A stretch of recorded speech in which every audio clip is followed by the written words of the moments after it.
Good morning, class 5th students. Welcome back to your English classes. Okay, so class 5th, we are studying lesson number 5 in English literature.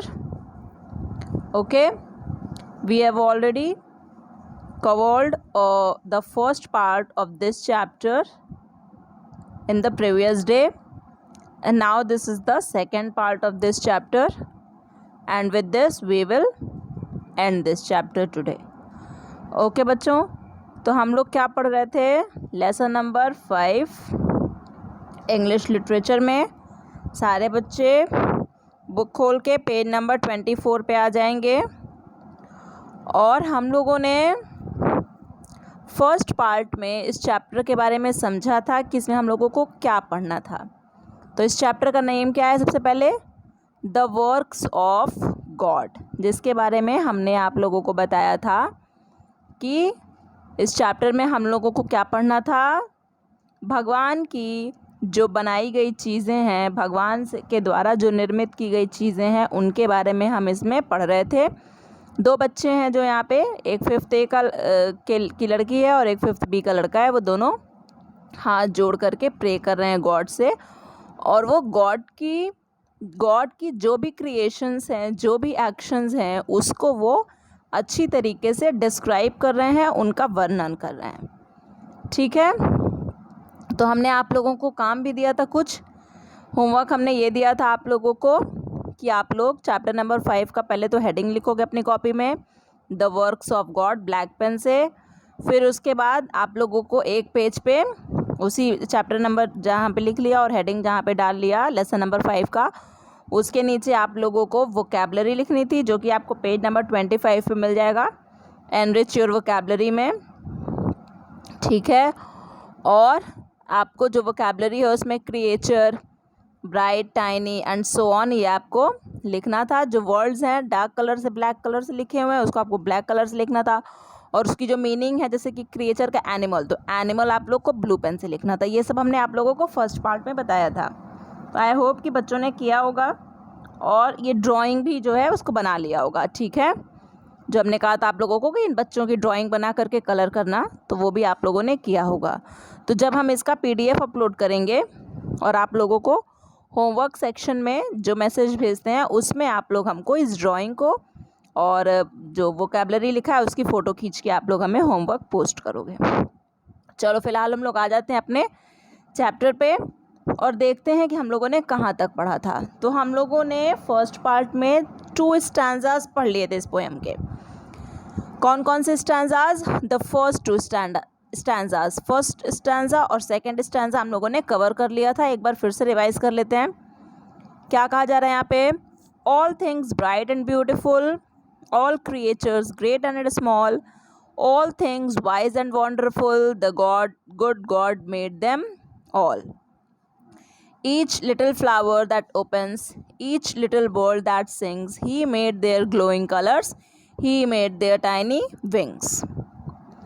तो इसमें हमने आप लोगों को बताया था कि ये जो बच्चे हैं वो भगवान के द्वारा निर्मित की गई चीज़ों का वर्णन कर रहे हैं, उसका वो डिस्क्रिप्शन दे रहे हैं हमें।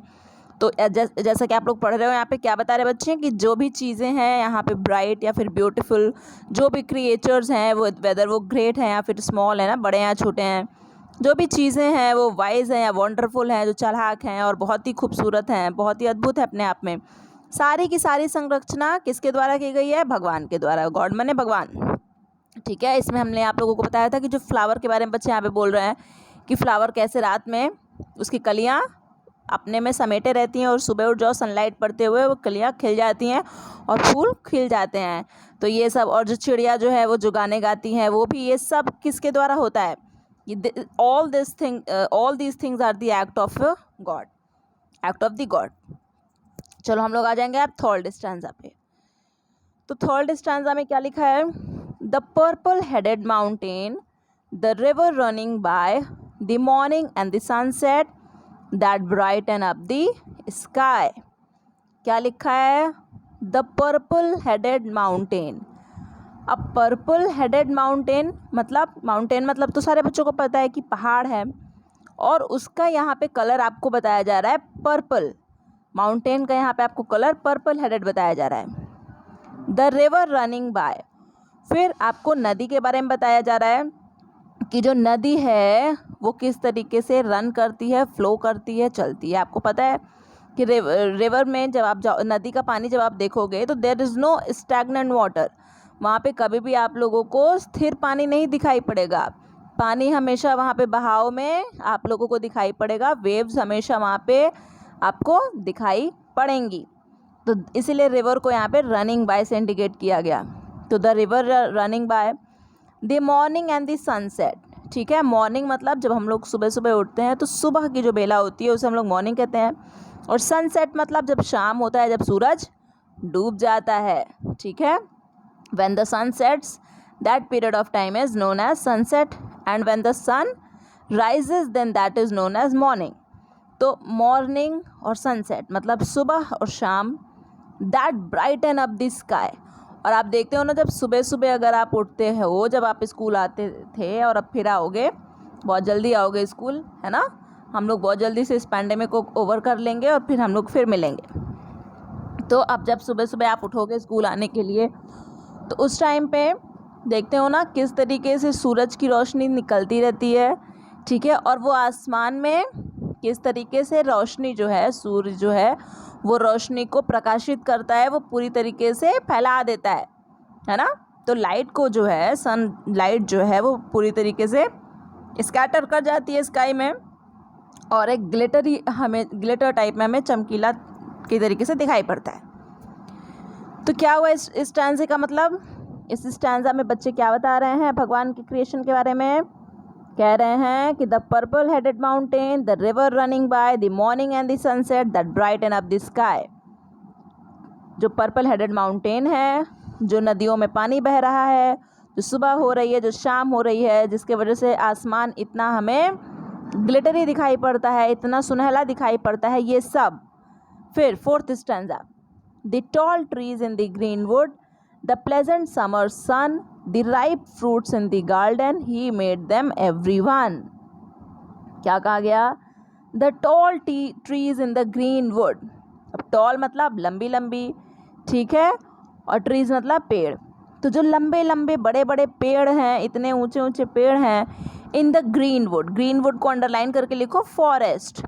ग्रीन वुड मतलब फॉरेस्ट। तो फॉरेस्ट कौन सी प्लेस होती है, जहाँ पे हम लोगों को ढेर सारे पेड़ देखने को मिलते हैं, मतलब वहाँ पे खाली पेड़ ही पेड़ भरा रहता है ना, all the area is covered with the thick and tall trees. तो that place is known as greenwood. तो the tall trees in the greenwood, तो ग्रीनवुड में आप लोगों को जो बड़े बड़े पेड़ दिखाई पड़ रहे हैं। द प्लेजेंट समर सन, और जब गर्मी में सूर्य निकलता है सुबह सुबह, सुबह की बेला ही एक अलग होती है, वो जो प्लेजेंट हमें दिखाई पड़ता है ना सुबह, अगर आप उठते हो और जब देखते हो सूर्य को निकलते हुए तो आप कितना एनर्जेटिक फील करते हो अपने अंदर। तो उस टाइम के बारे में बताया जा रहा है। The ripe fruits in the garden, और गार्डन में जो पौधों में फल लगे हुए हैं, जो पेड़ों में फल लगे हुए हैं और जो पक गए हैं, जैसे आजकल गर्मी का सीज़न है तो मैंगो का फल आप देखोगे, मैंगो फ्रूट आप देखोगे ना, लदे होंगे आजकल पेड़ों पे मैंगो के फ्रूट्स, मैंगो के, हाँ मैंगो फल। तो आम, ठीक है। तो वो जो आपको दिखाई पड़ रहे हैं, इसके बारे में बताया जा रहा है कि ही मेड देम एवरीवन। तो ये सब चीज़ें किसके द्वारा बनाई गई हैं, bye whom all these things are created, by the act of God, ठीक है। by the mercy of him we are getting everything। तो यहाँ पे ये बताया जा रहा है आप लोगों को कि किस तरीके से भगवान के द्वारा ये सारी चीज़ें खूबसूरती से बनाई गई हैं।